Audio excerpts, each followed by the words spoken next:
It's another edition of Time About the Movies, and today we're taking a look at our first full week of movies straight from 1998, January 16th, 1998 to be exact. I know last week we looked at, the last week we looked at was Firestorm, and that came out that following week, but this is the first week where we have a full list of films that came out in 1998, officially, so we have 5 movies to look at here, so let's go ahead and jump on into it. And we'll start off with the biggest new release of the weekend, Denzel Washington, starring in the supernatural thriller Fallen.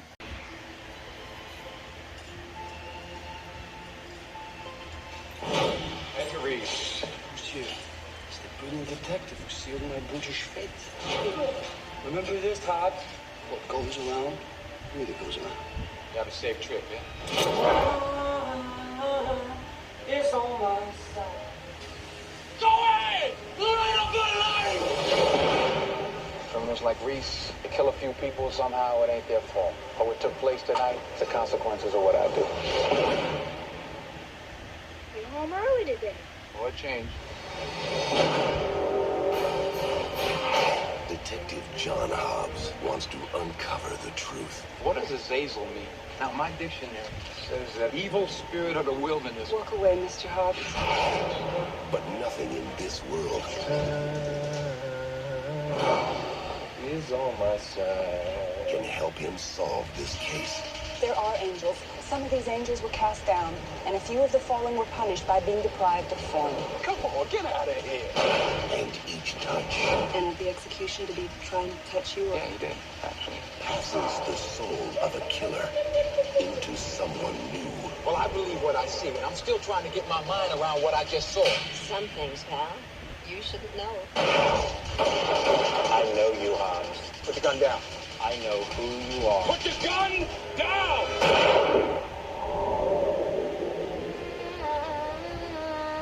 Is on my side. Hey, pal. My work is based upon evidence. And aren't your facts resistant to normal interpretation? Hey, Hobbs. Leave my family alone. But I'm still having fun. Denzel Washington, How do we fight him? Is it even possible? I believe it is. John Goodman, Josie, you know I didn't do this. I know it is, Hobbs. Donald Sutherland, I know you know more than you're saying. Haven't you done enough, huh? Time is on my side. Fallen. I mean, you get the feeling that the people who saw Shocker saw that movie and said, you know what?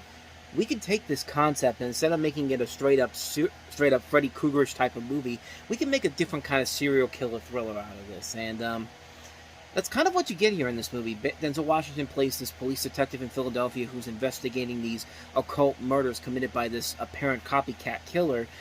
But as that trailer indicates, it's more than likely the spirit of this serial killer, played very well by Elias Codius, who every time he gets into the soul of some person, he touches somebody else, and that person becomes the same person there.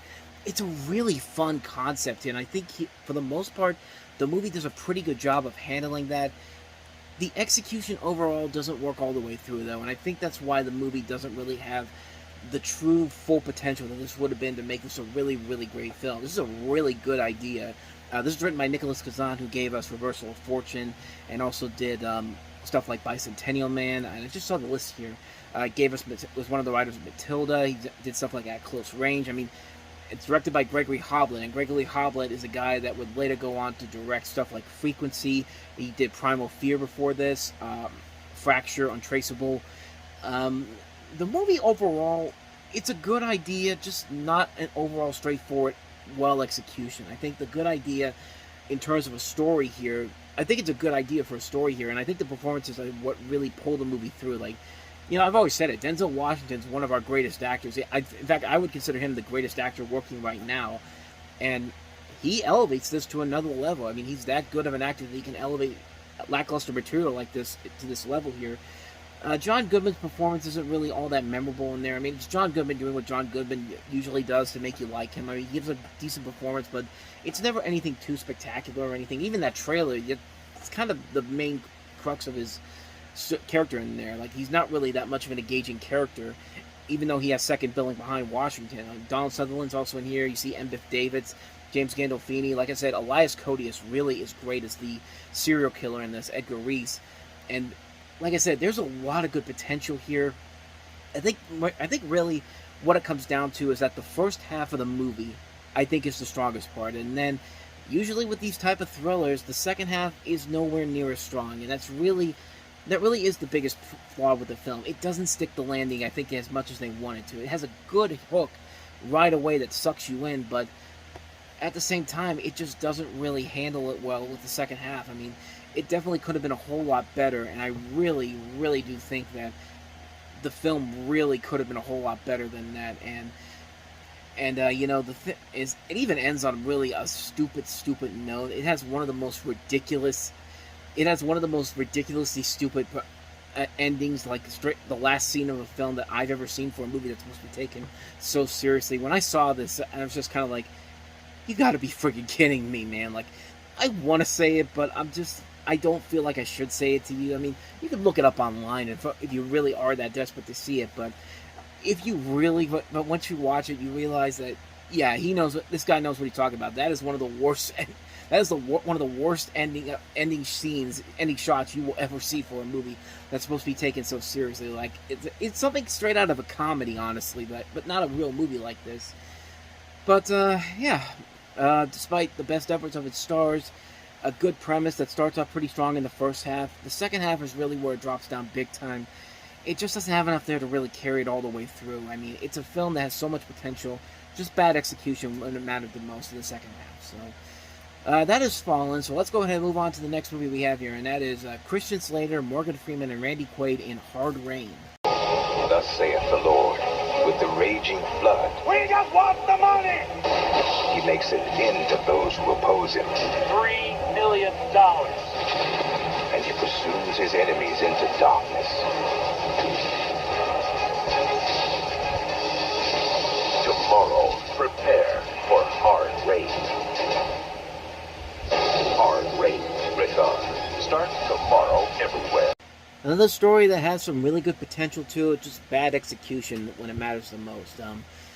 The basic plot of this, it centers around a heist and man-made treachery amidst a natural disaster in a small Indiana town, and in this case, it's a heavy rainstorm, and there's potential for a good idea here. These guys having this bank heist in the middle of a major storm, but just, it doesn't know whether or not it wants to take itself seriously, or doesn't want to be more of a more lighthearted action movie. I mean, it feels like it's trying to do both. Morgan Freeman, Christian Slater, Randy Quaid, Minnie Driver, Ed Asner, Betty White's in here, Richard Dicer from LA Law. I mean, it just doesn't know which direction it really wants to go with, and you never really know whether or not which direction like I said, you never know which direction it really wants to go to. It has a really good idea to it. A heist thriller taking place during a massive rainstorm with a flood and all that. That's a pretty awesome idea, but just bad execution just doesn't really work all the way through. Largely forgettable movie, and for good reason. So that's Hard Rain. Let's go ahead and move on to a much better movie that came out this weekend, after looking at some two duds right there. But this is probably the best new release that came out this weekend, and that is the comedy Half-Baked. If you're offended by tasteless humor, Half-Baked is not for you. But for the rest of us, it's the feel-good comedy of the year. Half-Baked, rated R. Starts Friday. I mean, this is pretty much as straightforward as you can possibly get. I mean, you have three guys who are trying to get their best friend out of prison, and they go through these get-rich-quick schemes to try to get him out of there, including selling weed. And really, what more do you need to say about this movie? If you're not convinced by that premise alone, then you shouldn't watch this movie. This film obviously did not do well with critics back then, but it's one of those movies that give it time, and you actually watch it, and you realize that, oh yeah, this actually is much funnier than people are making it out to be. I mean, like, these type of movies back then were not easy to sell to critics, honestly. It was one of those things, it was like this with the Cheech and Chong movies, too. Like, those movies didn't do particularly well with critics, but those went on to have massive followings. Dude, Where's My Car is another movie that is very much of that type, even though they're not stoners in that movie, but that was a film that got thrashed by critics, but it grew into a cult following over the years, and case in point, this film does too. And, Dave Chappelle and Jim Brewer, they work off each other very well. This is the second time they've worked off each other.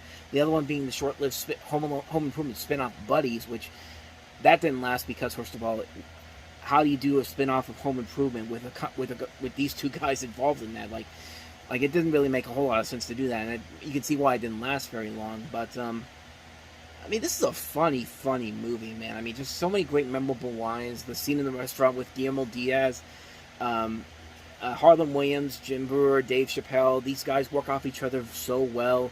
I mean, there's just a funny concept here overall. It just has a phenomenal cast to work with. Cameos by a ton of great people. In fact, Bob Saget, who has a cameo in this, turns out when they filmed this movie, they were also filming at the same time was Bob Saget's Dirty Work, which I think is a far superior movie. We'll get to that one eventually later in the year. And they all stayed in the same hotel, and Bob Saget eventually ended up doing an uncredited cameo for this film. What's funny is that they actually asked Harrison Ford to do a cameo, but he declined because apparently he's one of those prolific stoners that everybody in Hollywood pretty much knows about. Like, that's a fun little fact for you right there, to know that Harrison Ford's a pothead.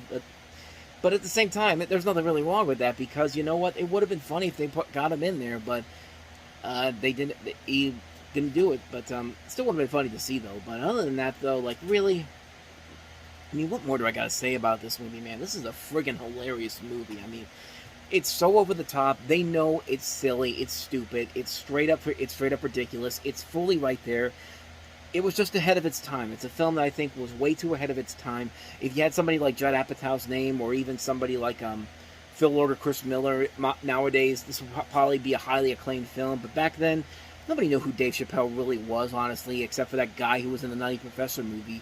But it's gone on to have a cult following, and Dave Chappelle has had a good following for a number of years. So it's just a great movie, man. I love it, man. It's a really, really funny, silly, over-the-top movie, and I love it every minute. I love every minute of it. So with that said, on to the next movie, and that is Star Kid.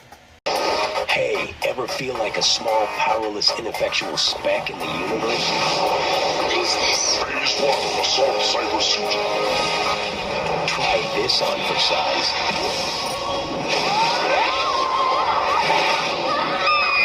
That's a bad one, right?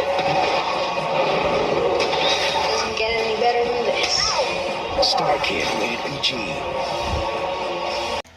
Here's another one of those movies you used to see it on put on television all the time on Nickelodeon and Cartoon Network, and I never went to see it. I never wanted to see it on video. I never saw it in theaters. I never saw it on video. It just really didn't. It didn't really appeal to me. Plus, I don't know. It has Joseph Mazzello from Jurassic Park and The River Wild, and I don't know. To me, it kind of looked like a mix between something like The Flight of the Navigator and what was the other movie that tried to be something like this? Maybe kind of a precursor to Iron Man, maybe? I mean, I don't know. I just never really got into it. I never really wanted to see this movie, and I've never really seen this movie in full. Like, I've only seen the little bits of the commercials here and there, and nobody's ever really said, you need to watch Star Kid. You're missing out on something special. Everybody that I've ever heard anybody talk about it, it's just kind of like, it's there. It's not bad, but certainly not great either. But that's what I kind of feel like when I see the trailers for this. Not good, but not bad either. I mean, would you believe that this is also made by the same guy that gave us Dr. Giggles? Bet you didn't think of that one, but I don't know. I mean, I've never heard anybody say it's a cult classic, it's something that you really need to get back into, or something like that, but no, it just never really stuck out to me, and honestly, I haven't seen it, so I can't really say if it's any good or not, so quick one on that one, that's Star Kid. So let's go ahead and move on to the last one we have here, and that is Pretty Village, Pretty Flame.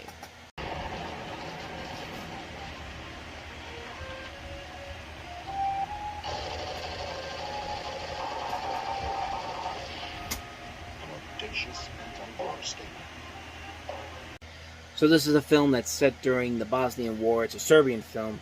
It tells the story of Milan, part of a small group of Serb soldiers trapped in a tunnel by a Bosniak force. And through flashbacks, the lives of the trapped soldiers in pre-war Yugoslavia are shown, particularly Milan and his Bosniak best friend Hali, becoming enemies after having to pick opposing sides in the conflict. I've never seen this movie, so I don't really know if it's any good or not. But it's got a lot of acclaim to it. I mean, it's got a lot of good reviews to it. It was highly praised when it came out. Was nominated for several awards. It was actually submitted as the Serbian entry for the Best Foreign Language Film Academy Award nominations, and I don't think it won it. I don't think it even got nominated, honestly, because I'm not seeing anything that said that it got nominated. So maybe probably didn't nominate it, honestly. But well, like I said, I don't really know too much about it. I don't know if it's any good or not. I mean, it's got the good reviews behind it. It could actually be something kind of decent, but I don't know too much about it to really delve more into it. So just wanted to bring that up because it came out this weekend. So that's Pretty Village, Pretty Flame. So with that said, we wrap up another edition of Time About the Movies. When we meet next time, we have the Spice Girls making their big screen debut in Spice World. We have Phantoms with Ben Affleck and Peter O'Toole. The pairing that we all wanted to see in 1998, apparently. But Swept from the Sea is also a film we'll look at. The Gingerbread Man, Slapping in the Sneakers, and Fallen Angels. So 6 movies to look at next time around, and we will delve into those on the next episode. But until then, thank you very much for watching, and if you want to see more videos like this, please hit the playlist on the next page, check out the previous episode, and also don't forget to like and subscribe button if you want to see more videos on this channel. So, with that said, thank you so much for watching. I will see you guys next time, and until then, as always, take care.